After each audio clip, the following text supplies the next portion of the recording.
아멘. 할렐루야. 네, 반갑습니다.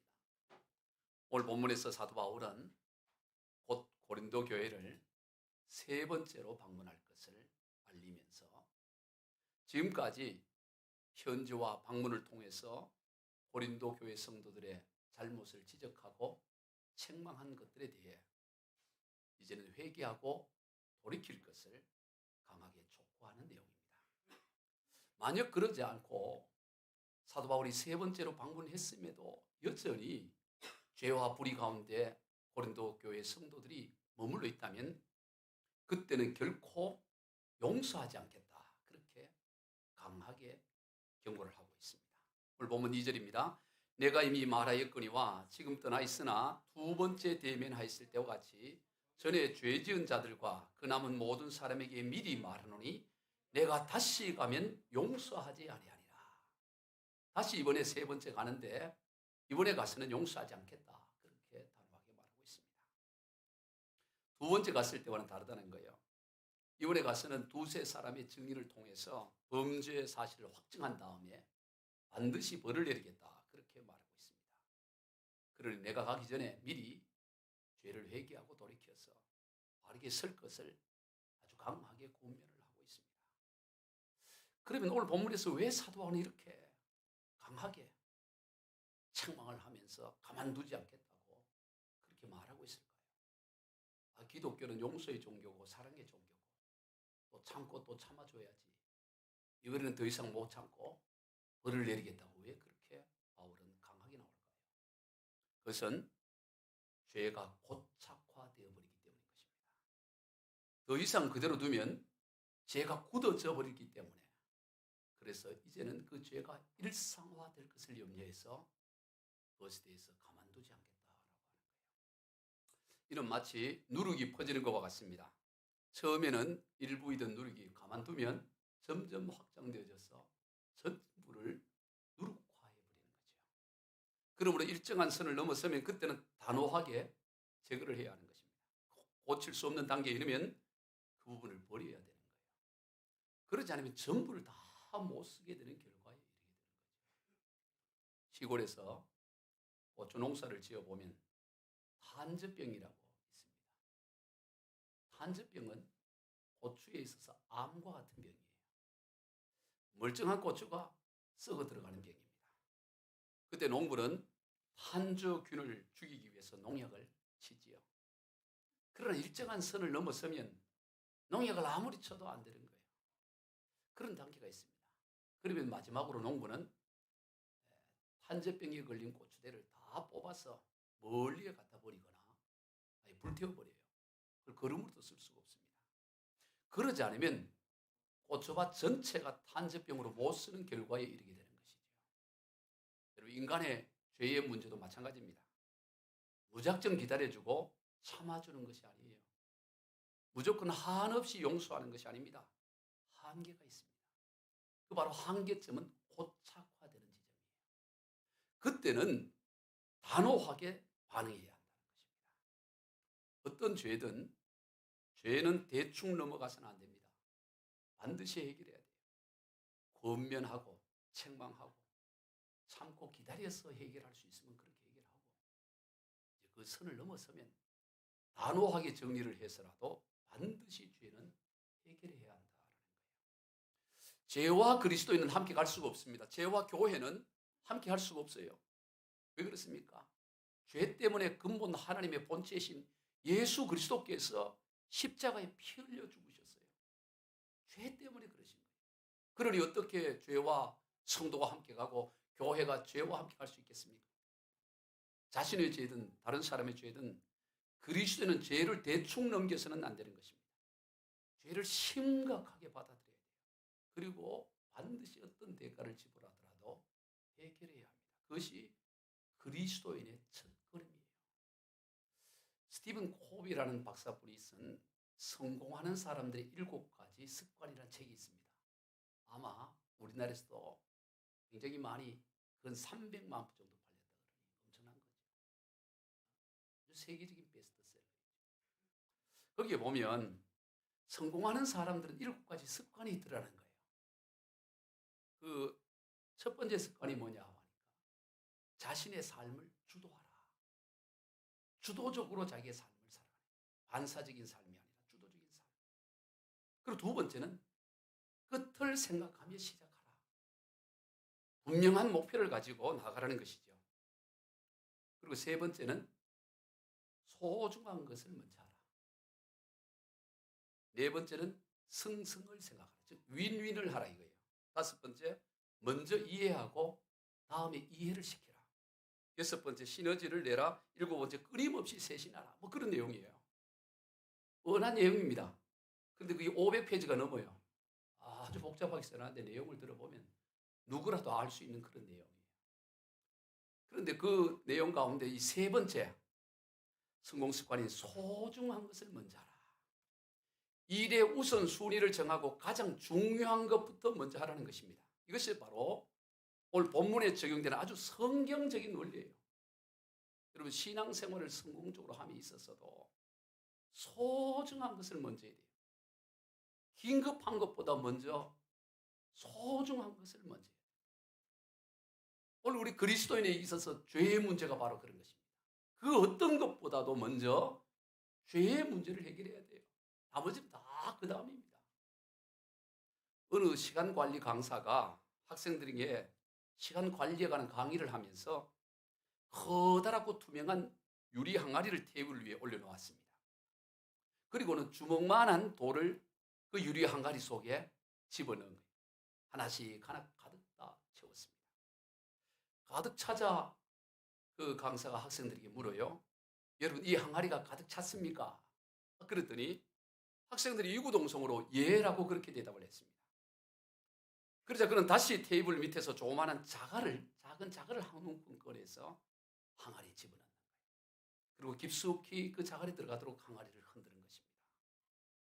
주먹만한 돌 사이에 조그마한 자갈이 가득 차서 이번에 다시 질문을 합니다. 이제는 이 항아리가 가득 찼습니까? 자, 여러분이 학생이라면 어떻게 대답할 거예요? 그러자 학생들은 처음에 답이 틀리니까 글쎄요라고 분명하게 답을 못 하는 거예요. 그래서 그는 다시 테이블 밑에서 모래 주머니를 꺼냈습니다. 모래를 유리 항아리에 넣고 주먹만한 돌과 자갈 사이에 빈틈을 가득 채운 거예요. 그리고 다시 묻습니다. 이제는 이 항아리가 가득 찼습니까? 여전히 학생들은 어리둥절하며 답을 못 하고 있는 거예요.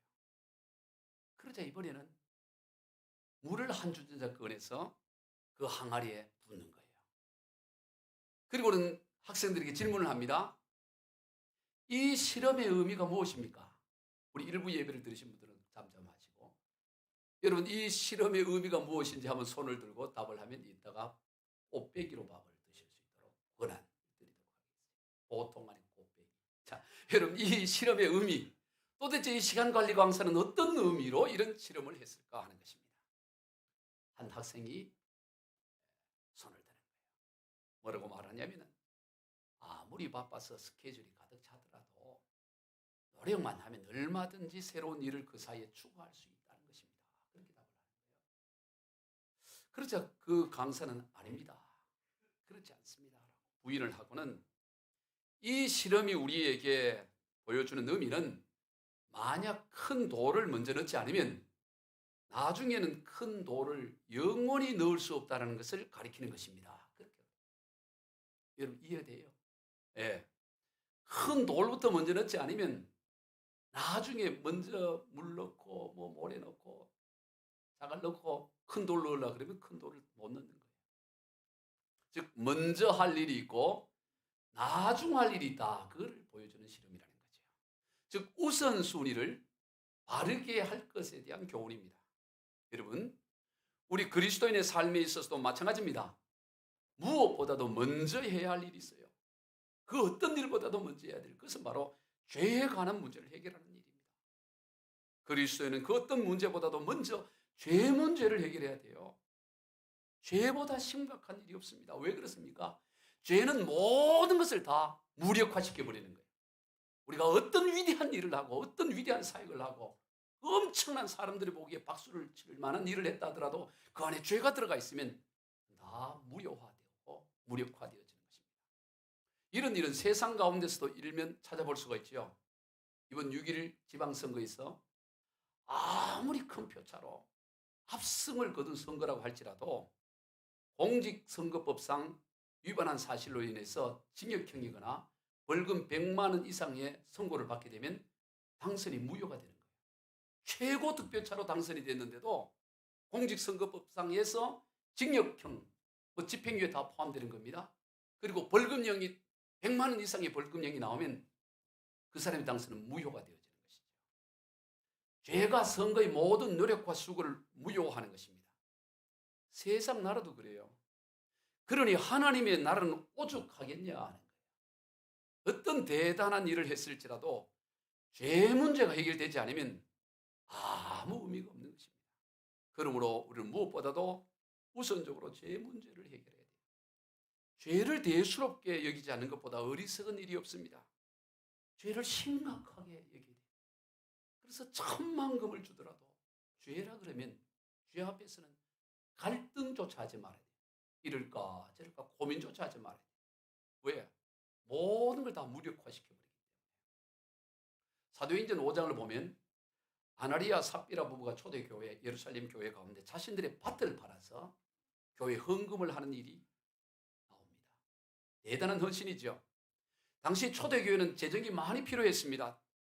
갑작스러운 부흥으로 인해서 사람들이 교회에 몰려오는데 사람들이 앉을 자리도 또 확보를 해야 되고 또 주로 몰려오는 사람들이 가난한 사람들이다 보니까 구제비도 베풀어야 되고 재정이 돈이 너무 많이 필요한 거예요.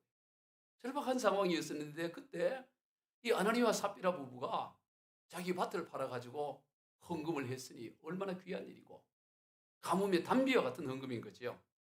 그런데 그 일로 인해서 두 부부가 같은 날 죽음을 맞이하는 일이 일어나게 됩니다. 그 이유가 어디에 있습니까? 밭을 판 값의 일부를 숨겨두고 마치 전부를 다 헌금하는 것처럼 속이고 헌금한 그 일 때문인 거예요. 가만히 우리가 생각해 보면 그게 뭐가 그리 대수롭나 싶어요.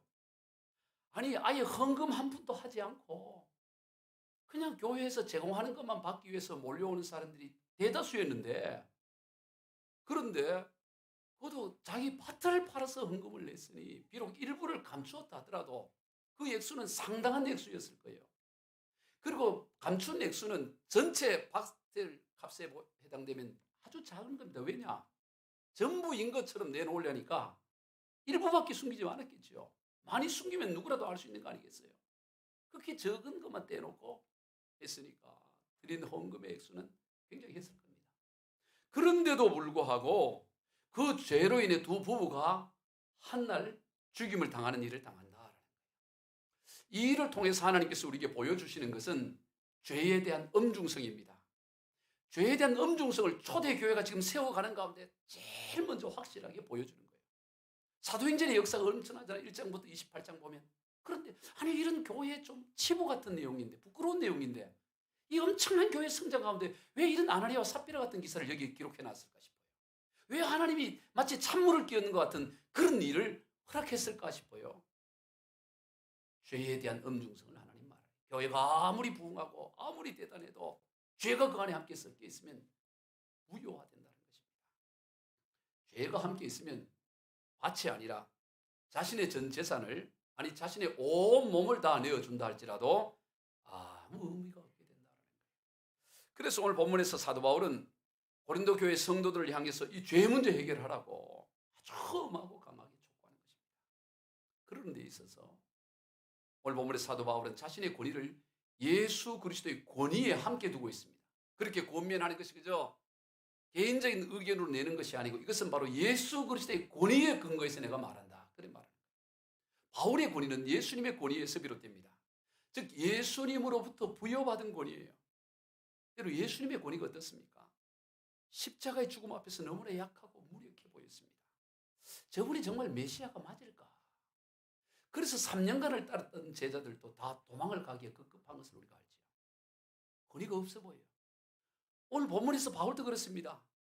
1차, 2차 방문을 하고 눈물의 편지를 쓰고 근심의 방문을 하고 방문에 갔더니 막 욕을 하고 삿대질을 하고 그래서 되돌아올 수밖에 없고 무력해 보이는 거예요. 바울이 예수님 마치 십자가에 죽은 것처럼 무력해 보이는 것입니다. 지금 바울은 그 얘기하는 거예요.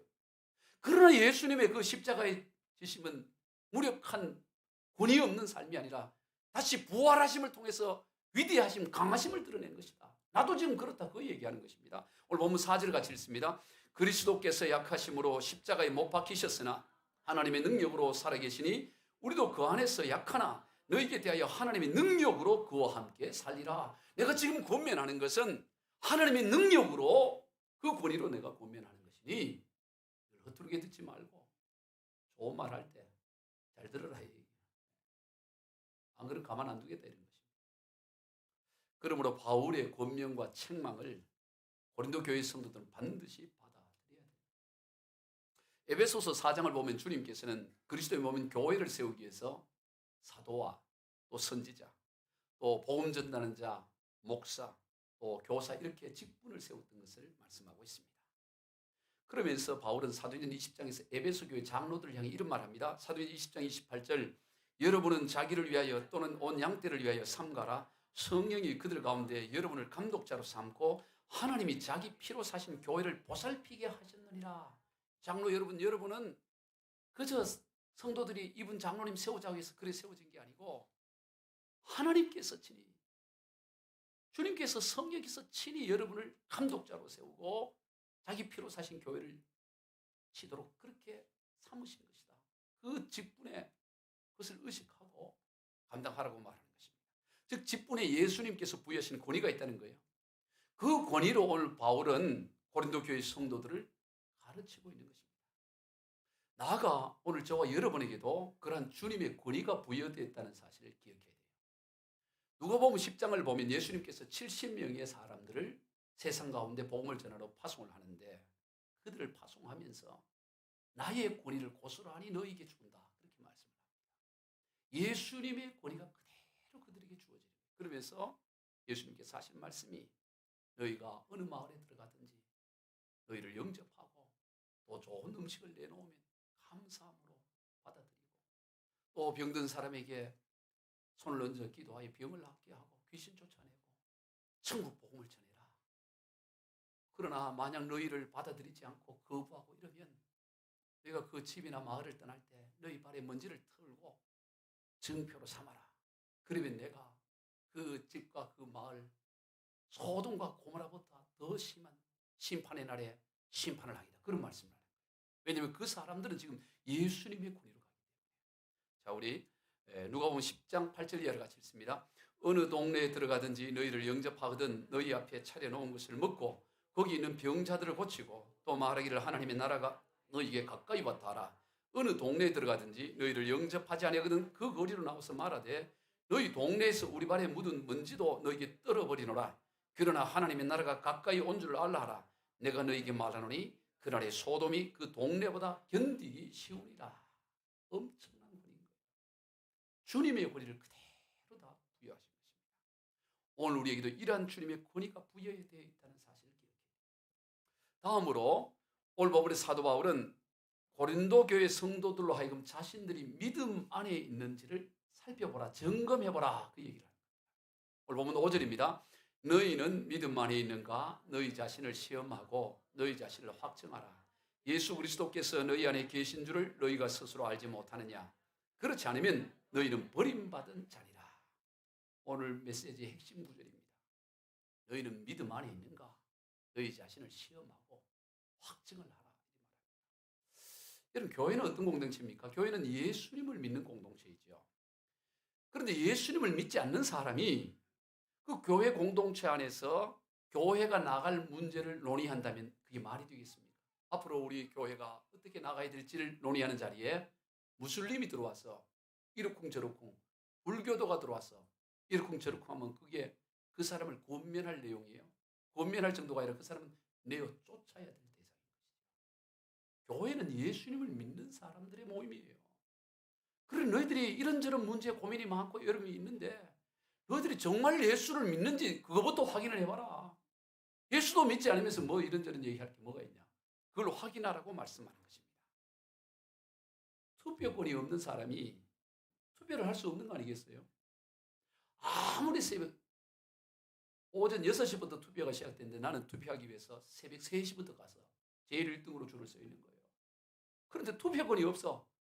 그러면 새벽 3시부터 3시간 기다려서 내가 1등으로 서 있었는데 나 투표해야 되겠다 그러면 투표소에 들어가도록이라도 하겠어요? 아예 자격 자체가 없는 것입니다. 이처럼 오늘 우리 그리스도인들은 먼저 예수님을 믿어야 돼요.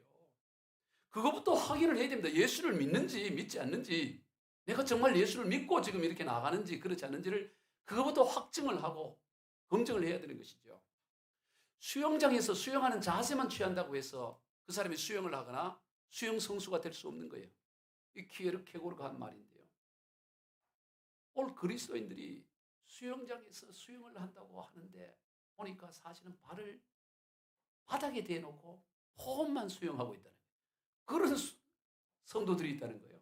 막 배영도 하고 저 병도 막 폼은 막 푸푸 하면서 하는데 발이 땅바닥에 있는 거예요. 땅바닥에. 그래서 사람들은 안 보이지 물 아래 발이 바닥에 떠 있는지 모르고 야 막 박수 치고 앞으로 전진하고 이러는데 봤더니 발이 땅바닥에 붙어 있는 거예요. 그를 수영하는 사람이 할 수 있겠어요? 수영 선수가 될 수 없는 것이죠. 깊은 곳에 들어가면 그냥 빠져 죽는 것입니다. 예수님을 믿는 신앙생활을 함에 있어서도 마찬가지예요. 말이 아닙니다. 폼이 아닙니다. 실제로 믿느냐 이걸 점검해야 돼요. 내가 정말로 예수 믿느냐 이 말이지.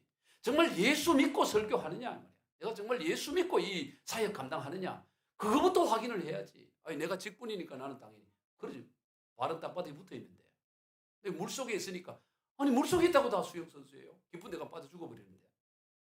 예수님을 믿는 신앙생활을 함에 있어서도 말이나 폼이 아니라 실제가 있어야 됩니다. 그러므로 자신이 믿음만이 있는지 정말 예수를 믿는지를 확인해 봐야 돼요. 그럼 어떻게 하면 확인할 수 있습니까? 수영을 할 수 있는지 없는지는 깊은 물속에 들어가 보면 아는 거예요. 그게 진짜 수영하는지 안 하는지 물속이 깊은데 금방 확인되잖아요. 예수를 믿는 것도 마찬가지입니다. 예수를 믿고 지금 살아가고 있는지 믿지 않는지는 문제 앞에서 자신을 살펴보면 금방 알 수가 있어요. 여러분 예수를 믿는다는 게 도대체 뭐예요? 예수님을 믿는다는 것은 예수님께서 어떤 분이시고 근본 하나님의 아들이시고 뭐 온갖 성경이 나온 500여 기적행하시고 그것을 알고 인지하는 것을 믿는 거라고 하지 않습니다. 그것은 그냥 아는 거예요. 아는 거.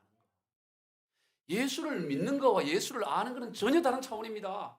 예수를 믿는다는 것은 예수님을 그렇게 행하신 성경에 기록된 그 예수가 지금 내 안에 함께하고 계신다는 것, 내 안에 주인으로 내 안에 거하고 계신다는 것을 믿는 게 그게 예수님을 믿는 거예요. 그래서 요한복음 1장 12절에서 믿음에 대한 정기를 6권 해석을 합니다. 믿음이 뭐냐? 요한복음 1장 12절에 영접하는 자 곧 그 이름을 믿는 자들에게는 하나님의 자녀가 되는 권세를 주셨다. 영접하는 게 믿음이라는 거예요. 믿음이 뭐냐? 영접하는 게 믿음이야. 예수님을 너의 삶 가운데 모셔드리고 너의 주인으로 그분과 함께 살아가는 게 그게 믿음이라는 거예요. 그저 예수님이 이런 일을 했고 저런 일을 했고 저런 기적했고 성경 달달 알아도 그건 믿음이 아니에요. 그냥 아는 거예요. 그래서 야고보서 기자는 뭐라고 말합니까?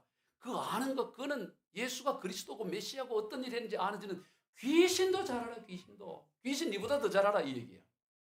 그리고 오늘 우리가 예수님을 믿는다는 것은 예수님을 나의 삶에 모셔드리고 그분과 함께하는 삶을 믿는다고 하는 것입니다. 그러면 그런 믿음의 삶의 특징이 무엇일까요? 오늘 보면 5절 같이 한번 봅시다. 너희는 믿음 안에 있는가? 너희 자신을 시험하고 너희 자신을 확증하라. 예수 그리스도께서 너희 안에 계신 줄을 너희가 스스로 알지 못하느냐? 그렇지 않으면 너희는 버림받은 자니라. 예수 그리스도께서 우리 안에 계신 이게 믿음인지 이걸 확인하라는 거예요. 그게 믿음의 본질이라는 겁니다. 그럴 때 예수님이 우리의 삶 가운데 거하실 때 나타나는 분명한 특징이 있습니다.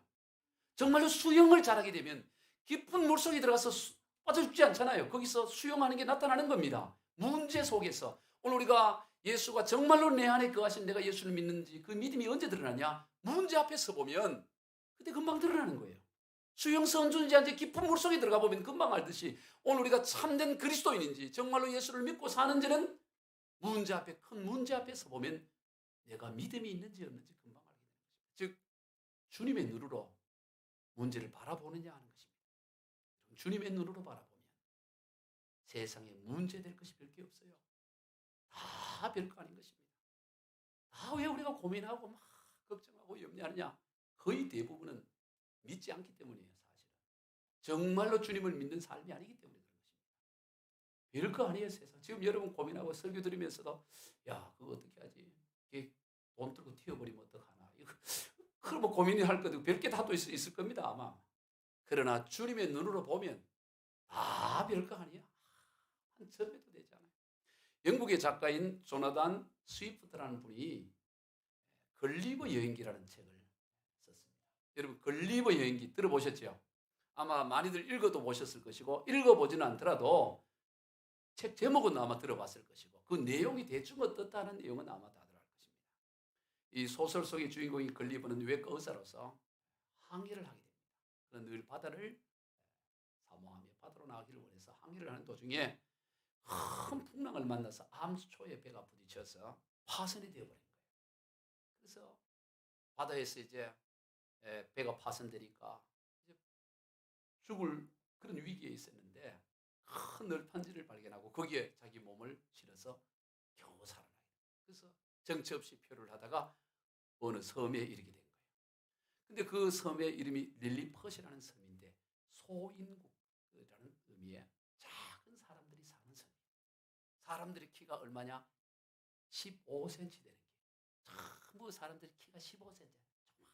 조그마하게. 그런데 거기에서 이제 표류에 대해서 그곳에서 여러 과정을 거치면서 그 나라 말을 배우고 그 나라 사람들과 친하게 지나게 된 거예요. 그런데 그 나라에 큰 두 가지 문제가 있었어요. 내후외환, 내적인 어려움과 외적인 환란이 있었는데 그 두 가지 문제 하나는 뭐냐면 그 소인국 안에 그 왕국에 두 개의 파당이 이루어져 서로 싸우는, 오늘 우리 여당 야당 싸우듯이 황도 이걸 어떻게 해야 될지 모르는 그런 이 파당이 심각한 서로 내적인 분쟁이 있었습니다. 그 분쟁이 된 원인은 뭐냐면 바로 구두 뒷굿의 높이를 어떻게 할 거냐. 여러분 구두 있죠, 구두. 구두 높이를 어떻게 할 거냐. 이 문제로 이제 파당이 이루어진 거예요. 예전부터 그 나라의 사람들은 굽이 높은 구두를 신어왔습니다. 근데 어느 날 그 왕으로부터 총애를 받는 한 신하가, 오늘 우리로 말하면 윤핵관 중에 핵심 한 사람이 이게 구두가 낮은, 굽이 낮은 것을 신어봤더니 오늘 너무 좋은 거야. 그래가지고 이제부터 우리는 굽이 낮은 구두를 신자 이렇게 주장을 한 거예요. 왕의 총애를 받는 사람이.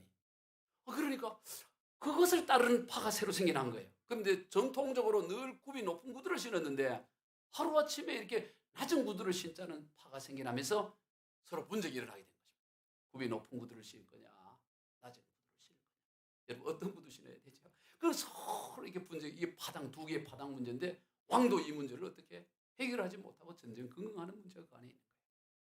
두 번째, 외부로부터의 공격 문제인데 이 우리 같은 일본 같은 이웃 나라에 전쟁을 일으키려고 모든 걸 만반의 준비를 다 하고 있는 것입니다. 그리고 저들이 공격해 들어오면 피할 수밖에 없는 전력상 어려움 가운데 있는 거예요. 그런데 그 전쟁의 발단의 원인이 뭐냐면 달걀 껍데기 사건 때문에 그래요. 그 나라는 원래 달걀을 깰 때, 우리 달걀 깨잖아요. 깨서 먹을 때 넓고 둥근 쪽을 깨서 이렇게 먹는데 오래전에 왕자가 달걀을 깨다가 달걀도 보면 이 뾰족한 부분이 있고 넓은 부분이 있잖아요, 밑에. 그걸 깨다가 손을 다친 거예요.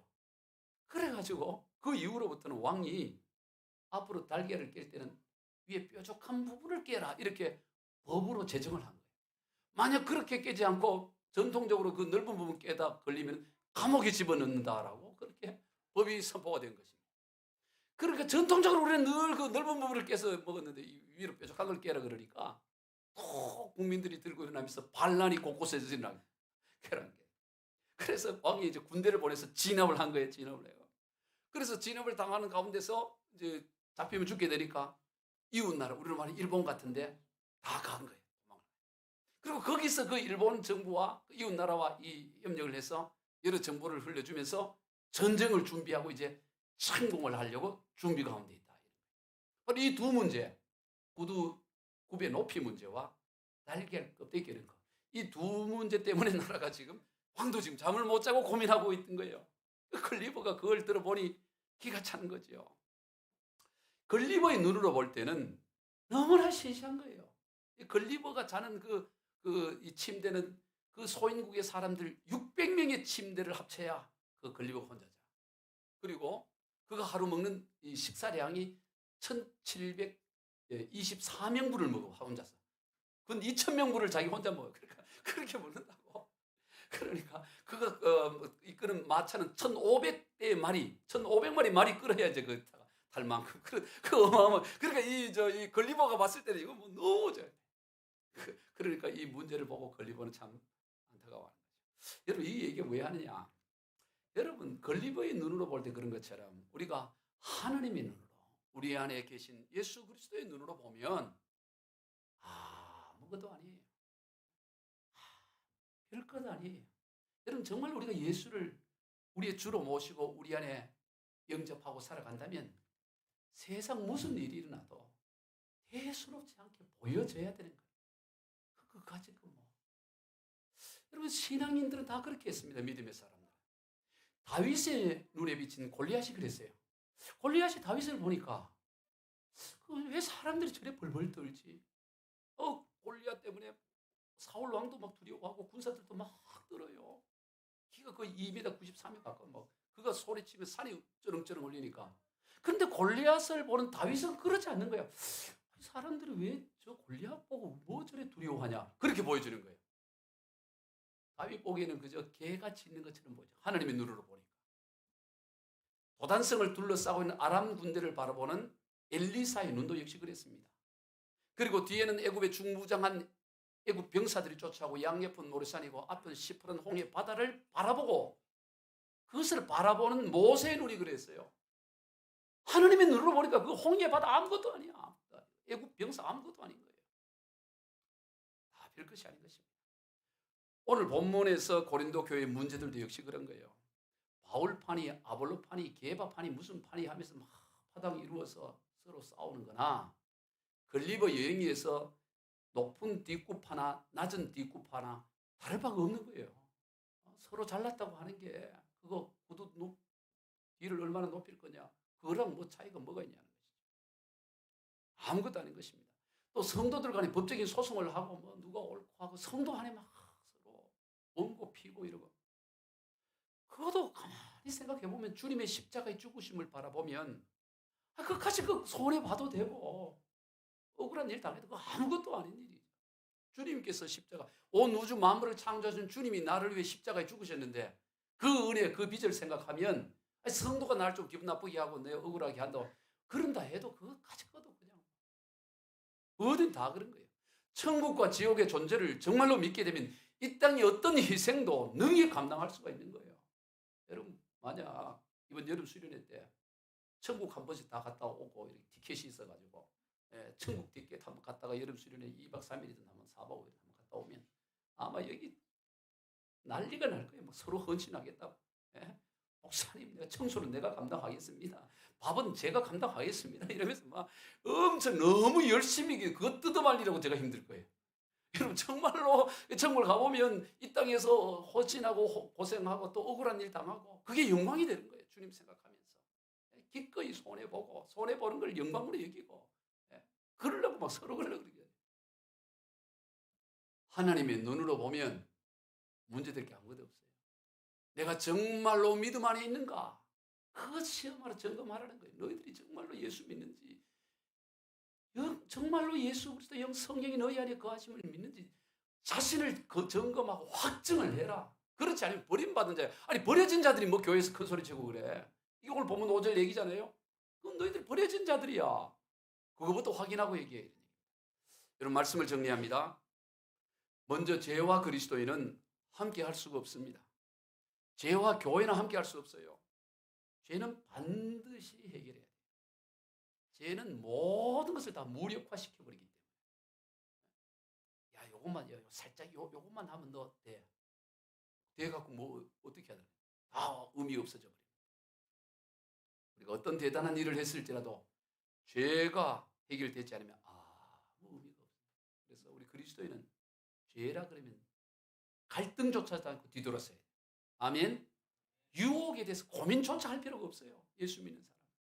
죄라면 단호하게 1,000만금을 주더라도 강남에 아파트 한 채가 아니라 한 동을 주더라도 갈등조차 하지 말아야 돼. 막상 준다 그러면 또 갈등할지 모르겠어요. 갈등하지 마. 그러니까 아파트 한 채 요즘 강남이 얼마나 비싸. 한 동까지 주는데 그게 아니야. 예수 믿는 사람은 죄라 그러면 갈등조차 하지 말아야 된다고. 다음으로 자신이 믿음 안에 있는지 늘 확인을 해야 돼요. 문제 앞에서 자신을 살펴보면 금방 알 수가 있습니다. 깊은 물속에서 수영하는 자는 금방 알 수 있는 것처럼 문제 앞에서 내가 어떻게 반응하고 있느냐 보면 금방 나오는 거예요. 내가 주님의 눈으로 바라볼 때 별것인 것이 아무것도 없습니다. 예수님을 믿는다는 것은 믿음의 실체신 예수님께서 우리 안에 거하심을 믿는 거예요. 믿음의 본질은 예수님이 우리 안에 거하신다는 것입니다. 그럴 때 문제를 바라보는 관점이 다르게 보입니다. 주님의 눈으로 바라보게 돼요. 그러면 대부분의 세상 문제들이 아무것도 아니에요. 능히 감당할 수 있는 게 정말 주님의 눈으로 보면 아무것도 아니에요. 아무것도 아니에요. 어제 우리 장로님하고 어느 식당에서 밥 먹다 보니까 5년 동안 문자로만 대화한 부부 이야기가 나오더라고요. 5년간 문자로 대화해요. 우와, 5년간 대단해요. 5년간 문자로 대화하면서 견디고 있다는 것도 정말. 근데 제목이 지옥, 결혼 지옥인가 뭐 지옥 결혼인가. 근데 보면 별거 아니에요. 사소한 자존심 때문에. 여러분 우리가 주님의 눈으로 보면 별 것인 게 없어요. 아멘. 믿음이었기 때문에 이렇게 별 것이 되는 겁니다. 정말로 주님의 영이 나와 함께 하시고 주님의 시각으로 보면 아무것도 아닌 것입니다. 우리 모두 그러한 믿음의 사람들이 다 되실 우리 주 예수 그리스도 이름으로 축원드립니다. 기도하십니다. 하나님 아버지 감사합니다. 우리의 삶이 믿음의 사람의 삶이 되게 하여 주시옵소서. 축복하며 예수님의 이름으로 기도하옵나이다. 아멘. 찬송가 214